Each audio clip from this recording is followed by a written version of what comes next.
এটা হচ্ছে আমার টিকিট। ঈদের একদিন আগে আমার দেশে যাওয়ার কথা ছিল। আর এই টিকিটটা কাটছি আমি আমার পরিবারের মানুষকে না জানায়া তাদেরকে সারপ্রাইজ দেওয়ার জন্য এই টিকিটটা কাটছিলাম। তো এই টিকিটটা আমি আগে ছিঁড়ি, তারপরে বিস্তারিত ঘটনাটা আপনাদের মাঝে শেয়ার করব। তো এটা এইভাবে রাইখা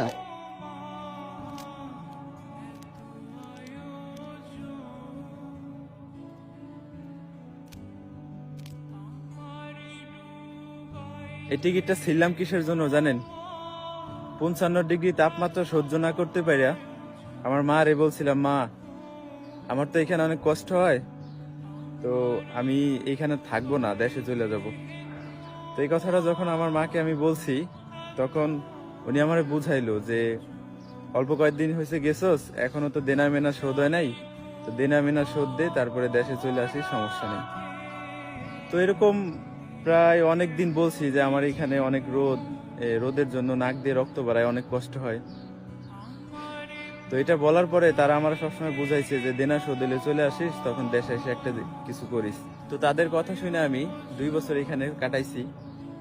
তো কাজ করতে করতে এমন হয়েছে যে নাক দিয়ে পর্যন্ত রক্ত বেরোইছে, নাকের মধ্যে টিস্যু দিয়ে পর্যন্ত কাজ করছি। তারপরও কাজ করে দেনা মেনা শোধ দিছি, ফ্যামিলি চালাইছি, অনেক কষ্ট করছি।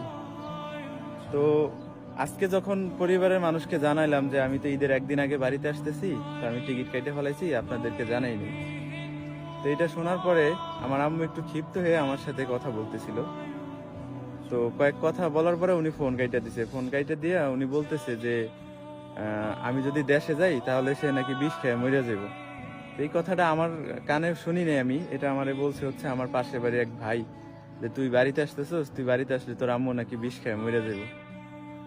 তো এই কথাটা শোনার পরে এতটা কষ্ট লাগছে, মানে ভাষায় প্রকাশ করার মতো না।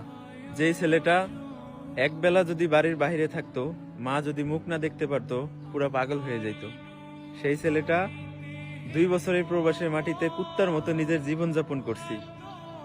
আমি যে জুতাটা পরে আছি, জুতাটা কিন্তু এখনো ছিঁড়া। ছিঁড়া জুতা পরে মনে করেন যে ডিউটি করছি, বাড়িতে টাকা পাঠাইছি, 1 টাকা খরচ করি নাই, শুধুমাত্র পরিবারের মুখে হাসি ফুটানোর জন্য। আর এখন বাড়ি যাওয়ার উদ্দেশ্য নিছি, বাড়ির থেকে যখন বলে যে তুই যদি বাড়িতে আসোস তাহলে আমি বিষ খেয়ে মরে যাবো, মা যদি এই কথা বলে, একটা ছেলের জন্য কতটুকু কষ্টজনক হইতে পারে বিষয়টা। আমিও বলে দিছি যে আমি যদি এই প্রবাসের মাটিতে মারাও যাই, আমার লাশটা যেন বাড়িতে না যায়।